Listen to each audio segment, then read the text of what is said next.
Bitches be drinking. It's Saturday night wine tasting with me, Gina. Pour yourself a glass of wine. Let's drink. We're just cleansing the palate with some lovely Laflave. This is how you start your weekend. Nothing like running your ass off to enjoy some Burgundy later. Okay, let's do it. I have 3 bottles. Let's drink them. Let us start with Grape Inc. Grape Inc., small winery in the northern part of the Willamette Valley of Oregon, specifically in the Tualatin Hills. Jared is the owner and winemaker. In addition, a poet of words and a poet of grapes. This he calls his red wine. It's 2023 vintage. It is a blend of Pinot Noir, Trousseau, and Mondeuse, coming from his own vineyard just right outside of his little barn door. So let's check it out. The Pinot Noir, everyone's familiar with that grape. Trousseau, if you go over to Jura, you might see it over there. Mondeuse, if you go to the Savoie, you might see it over there. Really fun to see it in a single vineyard, field planting in Oregon.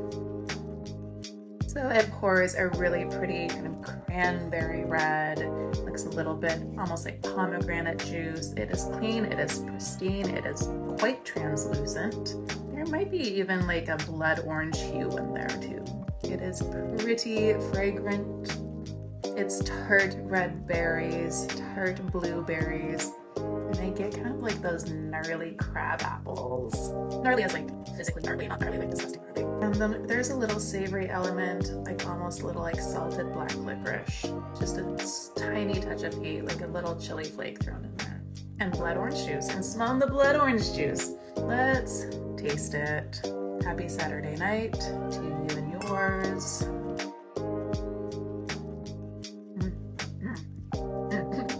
Nose translates onto the palate. We have some lovely juice on there, some cranberry, some pomegranate, some maybe slightly underripe blueberries. I am still getting a little crab apple because there is a lot of acid and there's a touch of sourness, like a sweet sourness. Very light on the palate. Tannins are minimal, if even present. I mean, very, very barely there. This is just kind of a tart, juicy, zingy. I have been explaining this wine all this week as a zingy red, zingy light red, and it truly is zingy. There's energy. It's got some zing to it. It's totally refreshing. And it's yum. It's late, I'm sorry, it's yum. I had this paired with our fish main course, so it was sustainably farmed sturgeon from California that had been citrus cured and then cooked with smoked butter. It was then served with egg yolk gnocchi, a beet tartare with, I think, tarragon in there, and then a horseradish creme fraiche. Yes, this was perfect. This is exactly what that dish needed. The tannin that is there is so mild that it kind of just reminds me of the tannin that you might get from eating celery. You know, that celery, fibrous, almost like drying quality from chewing on a celery stick? It's very fine. It's very minimal, but maybe there's a little celery stalk in there too. Very easy drinking, 11.5% alcohol. Excellent. I hate calling this just the red wine because this is way more than just a red wine. Beautiful wine. Thank you, Grape Inc. Thank you, Jared. Gorgeous as always. Perfect. Let's move on. Let's move into Germany. Let's move into the Rheinhessen region of Germany. Let's move into Bergkloster. This is like 5-generation family-ran winery in Germany. They call this the Cuvée Weiss or Cuvée Weiss. Don't come after me, Germans. I'm trying my best. This is a blend of 5 white grapes. Let's start with the easy ones. Pinot Gris, Pinot Blanc, Sauvignon Blanc, and Riesling. Now let's go into the harder ones. Bacchus and huxelrebe. Those last 2 ones that I mentioned, Bacchus and huxelrebe, are macerated on the skins, so this is a somewhat skin contact wine, but The other grapes are just quickly pressed and processed like a normal white wine. And then there is just like a fun playing of stainless steel and oak barrels done in different mediums, pour fermenting, lightly aging, and then they blend before bottling. Look at that. We got some tang. So not quite an orange wine, but definitely not a white wine.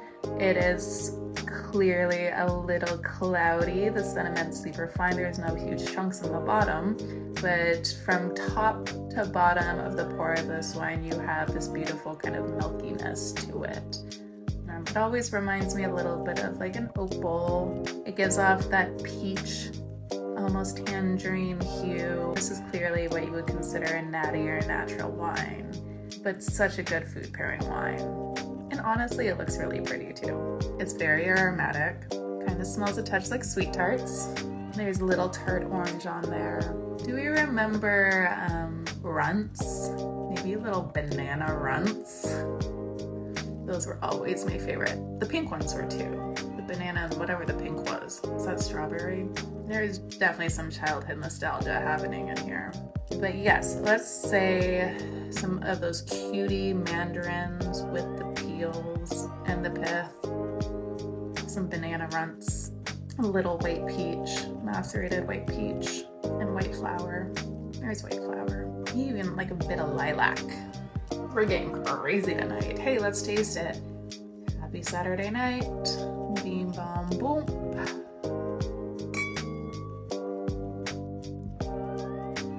So it also tastes like one of those natty natural wines. Some people like to describe it as a cider-like flavor profile, others like a lambic profile. There definitely is a sour tart entrance.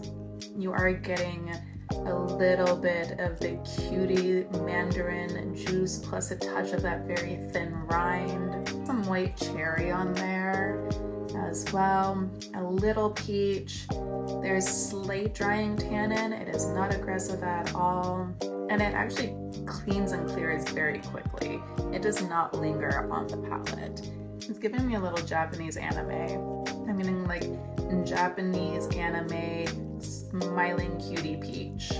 This is my anime wine. So what did I have this paired with this week? This is the second time that I've paired this wine. I had it paired with a mid-course of Carnaroli risotto that was done in a chowder style. How do you make risotto? Like a chowder. I'll tell you. You do Carnaroli risotto, nice creamy risotto. Top it with manila clams out of the shell plus bacon lardons. You surround it with a mousseline that has a little clam juice in there and a dusting of pimenton. Oh, and some freshly sliced celery. That worked. A little sweet, a little sour, a little briny. There's like a little saltiness in there. Lots of acid to cut through all the cream and that bacon lardon. And then just a unique, playful pairing. So yeah, this could easily be a wine to play with your seafood, done in creamy or crunchy or fried ways. Calamari in this. Yes. Thai food in this. Done. That'd be great. It's light, it's juicy, there's lots of acid, it's sweet, it's tart, it dries and cleans, fast and easy. Anime German wine. Okay, one more wine. We're going Domäne Serrig. We're in the Mosel of Germany. This was a Prussian emperor-owned vineyard in the early 1900s, fell into disarray in the 1970s, fell into private ownership in the 1980s, and then Marcus Molitor purchased it in 2016 to fully revitalize it in about 2017. And here we have single vineyard, Grand Cru status, 25 hectares, hand-picked Riesling grapes. Everything's done in neutral oak. We're at 10 grams per liter of residual sugar at 12% alcohol. Is that enough information? Does that make sense? Does that help? Let's drink it. So Marcus Molitor is a winemaker that I guess you could, can you consider him negociant? Is he negociant? He has a shit ton of parcels. He releases. He has so many fucking bottles. This is definitely not his regular label. This Domäne Serrig that he has acquired releases 2 wines. It's this and then the Cabernet, which is the dry style. I have worked with both. Okay, on appearance, really clean, crystal clear, touch of yellow hue, but not much color at all. Easy peasy, lemon squeezy. Pretty aromatic, coming at you with the fucking wet slate. Wet rock, wet slate, a very, very, very small touch of the like petrol, gasoline, but very, very minimal. I can smell just a touch of the sugar. Like, I want to say like a touch of honeysuckle sugar, but that's not right. It is giving me some sort of like flower nectar flowing from the petals. White lilac. Lilac's a theme tonight.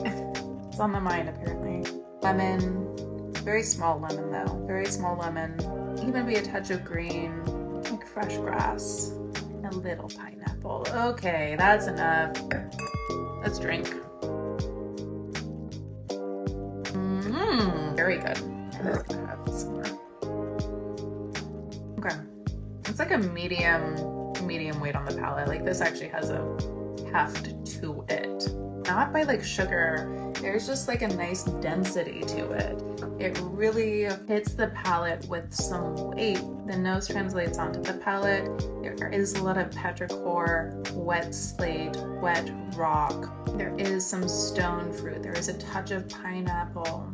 There is a freshness, a greenness, like budding grass. Maybe a little white flower. It's less prominent on the palate. And then yeah, just like this beautiful nectar, this like flower nectar, this nectar of the gods, this maybe like some nectar that's oozing out of some forming fruit on the tree. I feel a little tropics.